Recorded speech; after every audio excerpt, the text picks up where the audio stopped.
Welcome to Renaissance Coliseum here in beautiful Peoria, Illinois, where it's our host site for today's Bradley Women's Basketball pregame show. Joined to me on my left are my two colleagues, Brock Stadler and Cameron Irwin.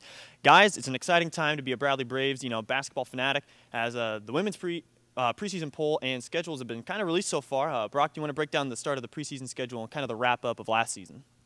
So ending off last season, Bradley was coming off of a pretty high note. They did lose to Missouri State at the end of the season, but as we were talking off air, it was a very close game, and I think that's very important because they got blown out earlier in the season.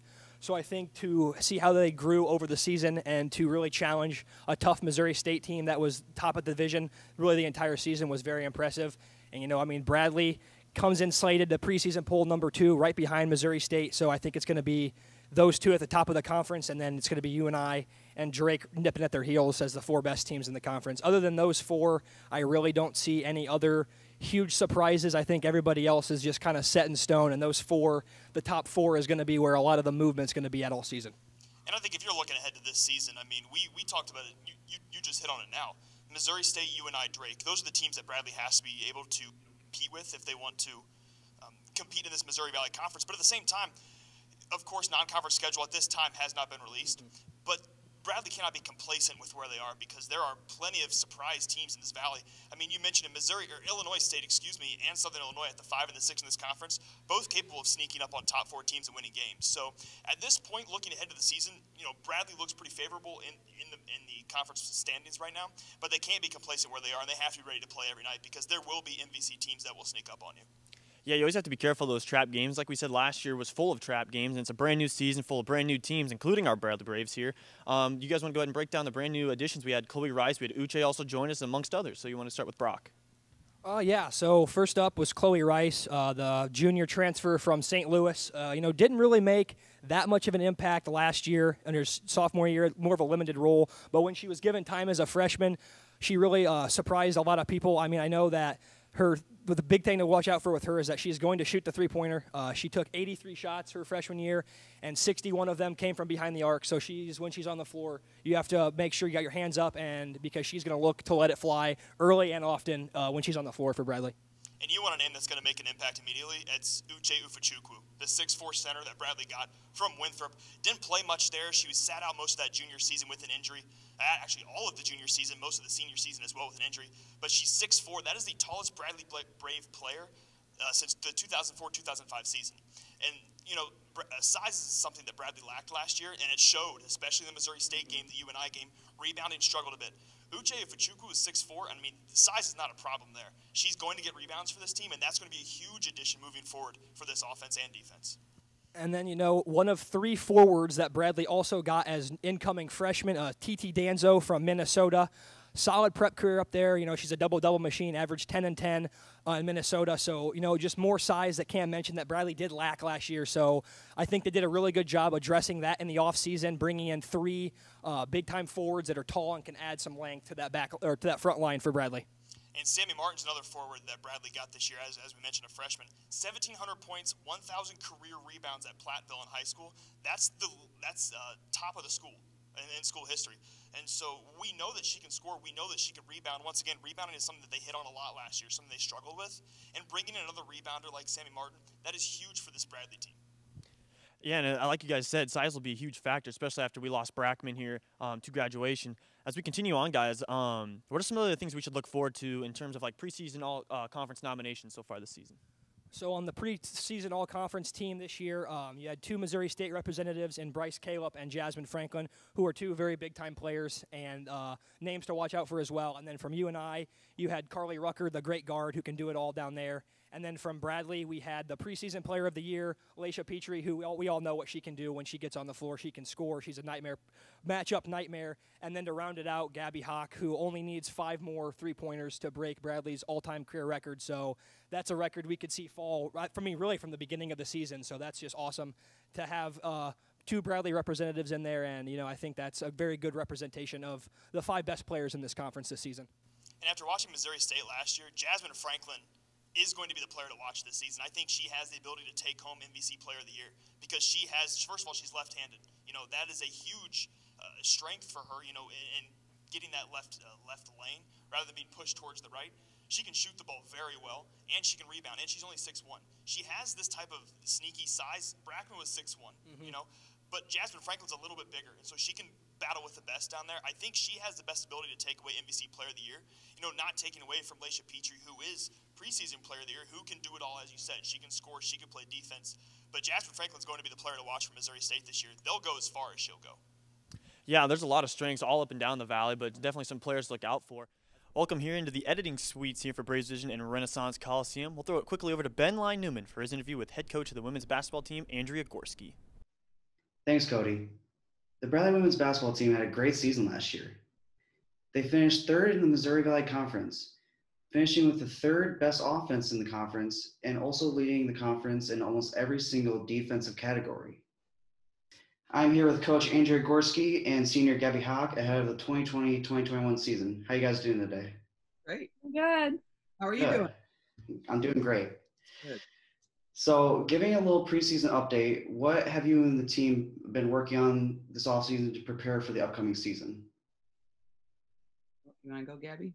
Yeah, okay, so we had some newcomers this year, so we've really been working on our team chemistry and what it's like to play together, just because this summer and earlier in the school year we weren't able to practice as a team. So these past couple weeks we've really just been focusing on our team chemistry and working on playing together.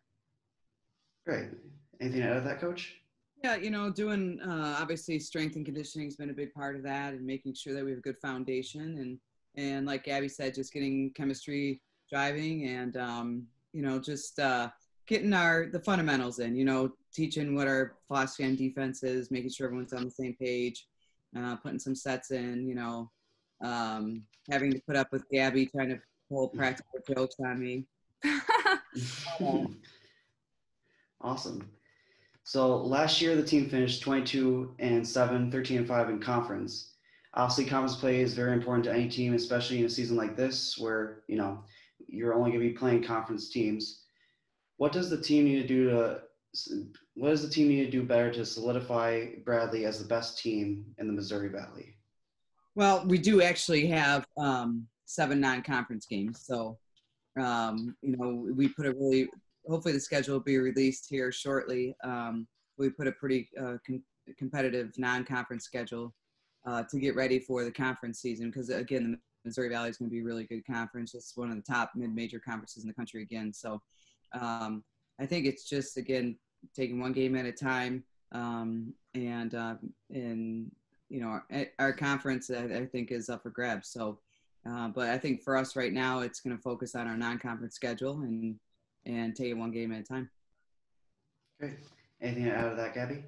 Yeah, I guess going off of Coach, the Missouri Valley is just like a very strong conference, and every weekend's a tough weekend, and any team can beat any team at any point during conference play. So just for us, it's just important that we take it one game at a time, focus on what we can control, and yeah, that's really it for that. For sure, and we will definitely be looking for that non-conference schedule when it comes out. Along with the team's great record last year, you guys were also very solid on defense.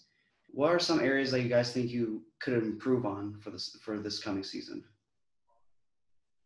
You know, I think just being maybe more consistent against the bigger, stronger teams that maybe have some muscle on us.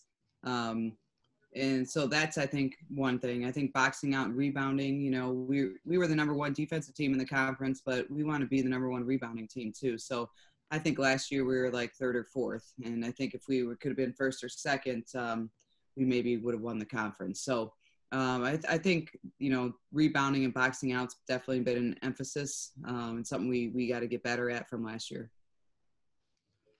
What about you, Gabby? What do you think? Yeah, so sometimes we do start off games a little slow, and then we have to play catch up. So I just think we need to start every game like we end games, and just focus on bringing energy right away. And then also just focusing on the little things in games, like Coach said, boxing out and getting tips and getting the loose balls. Of course.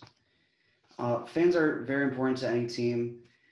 With the uncertainty of fan viewership this year, how do you think not having fans in the arena every game will impact the way the season's played? Yeah, but you on that one? Or? Yeah. I mean, I guess it will be different just because last year I know we had a lot of a lot of crowd support and the band and everything. So I'm not sure if the band's going to be able to come to our games or anything, but if there are no fans, I guess we're just going to have to create the energy ourselves. We're going to have to be louder on the bench, louder on the court. But I'm really hoping, fingers crossed, that there are fans. But I mean, if they're not, I mean, I'm just happy that we're able to be playing games as of now. So, yeah, I mean, I really hope we do. But if we don't, we'll have to bring that energy ourselves. Of course. Anything to add to that, Coach? Yeah, the good thing about our team is we're experienced and they're ultra competitive.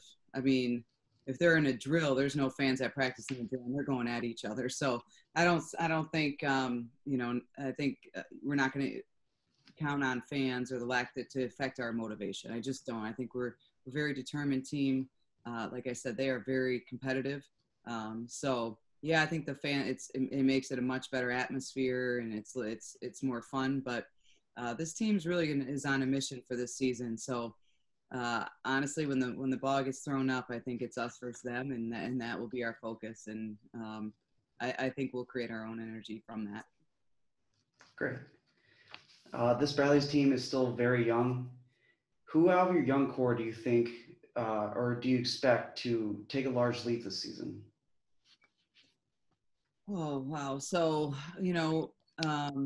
that's hard to say because, the fun part about practice right now is, our new players they're all finding ways to contribute. So I think every game is going to give us a different situation and different time to call on some of our youngsters. And so I can't say there might be one or two that right now, but I really like that we're a very deep team. I mean, that's something that we weren't last year.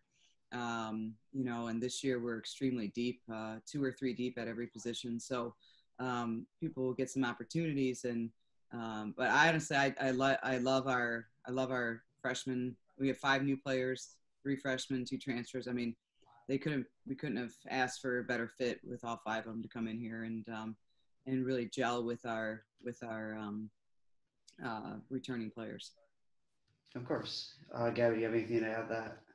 I think Coach G said it all. I mean, they're the 3 freshmen. They work really hard, and I'm really excited to see how they play once we start games. Great.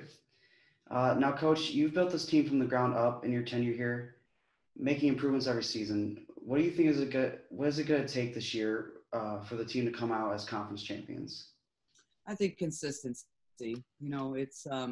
It's staying focused, being consistent in little things. I know coaches say that all the time, but it really goes down to that. We have talent.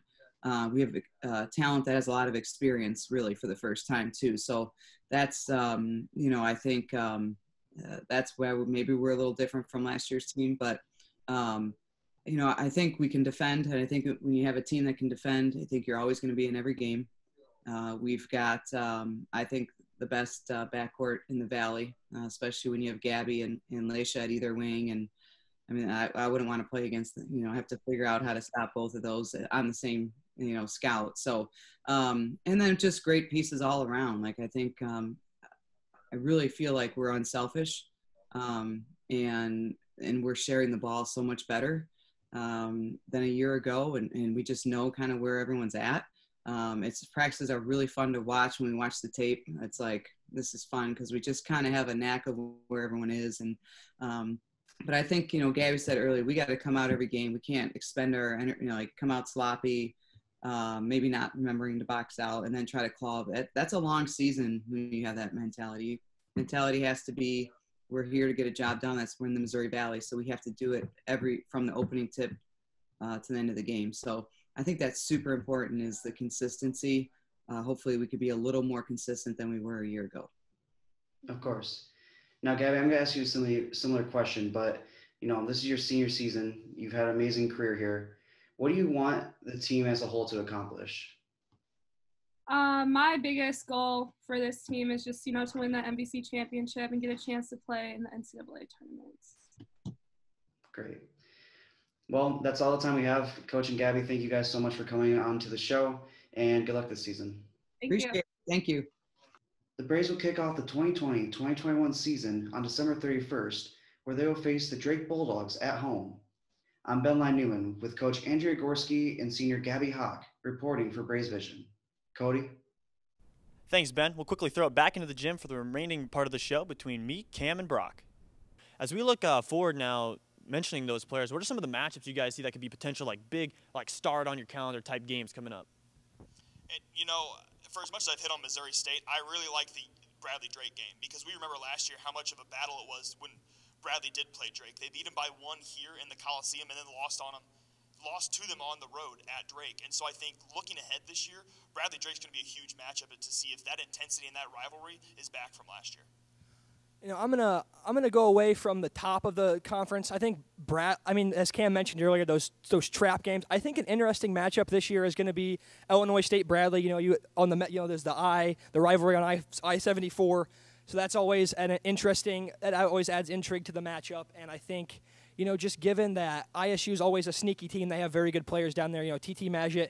Look for her to be another big factor in the Valley this year. Could challenge for Player of the Year, and I think Illinois State's going to go about as far as she goes. So I really think, and she gave Bradley some problems last year, and I think if she gets going this year, that they could challenge Bradley in that trap game, as you sort of mentioned. And you know, going off that, Illinois State has a point guard that we don't really talk about much in Paige Saylor, and she is quick.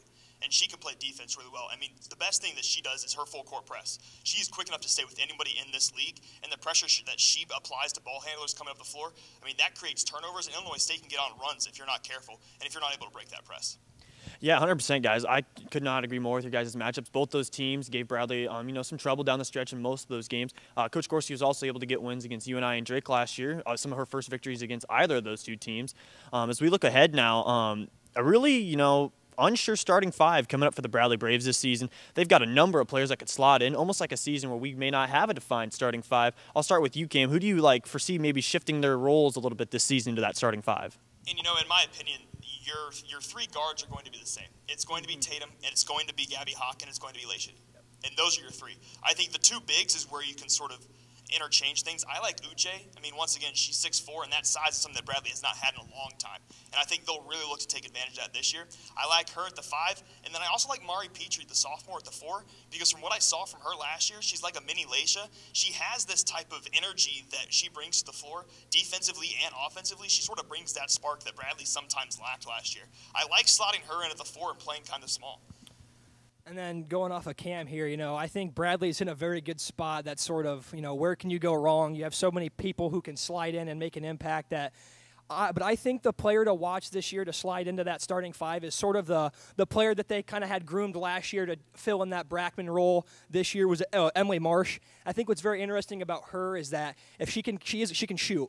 So if you can continue to develop that jump shot and get her to where she's knocking down not only mid-range shots but three-point shots with confidence, that's going to open up this Bradley offense so much more as a pick and pop option, as a spot-up shooter. You're going to draw the bigs out to the perimeter, and that's going to open up your driving lanes for Tatum Koenig, Gabby Hawk, Laisha Petrie, and then I think the Mari Petrie addition to the starting lineup is a very interesting point by Cam. She had showed flashes last year as a freshman, and I think it would be interesting to see how that sister chemistry would work together in the starting lineup.